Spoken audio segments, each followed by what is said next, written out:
Hello, this is Moira Gellman from Safety Now Training Limited. On Friday, I posted a statement. Under the Health and Safety at Work Act 1974, is it true that you are presumed innocent until proven guilty under this particular act? But in actual fact, that is not the case. It's the other way round, in a sort of roundabout way. So what happens is the Crown Prosecution Service has to prove that you probably did something.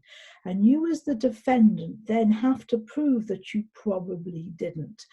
Unlike other acts of parliament, such as if you kill somebody, the Crown Prosecution Service has to prove beyond reasonable doubt that you did it. So therefore you are presumed innocent until they can prove you guilty.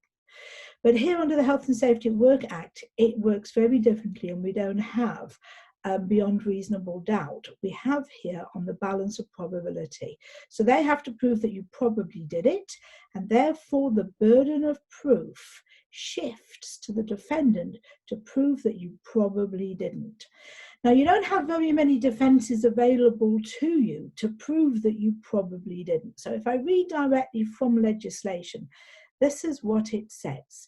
It says here, in any proceedings for an offence under the relevant statutory provisions consisting of a failure to comply with a duty or requirement to do something so far as is reasonably practicable, or so far as is reasonably practicable, or to use the best practicable means to do something, it shall be for the accused to prove, as the case may be, that it was not practicable nor reasonably practicable to do more than was in fact done to satisfy the duty or requirement, or that there was no better practicable means than was in fact used to satisfy the duty of requirement.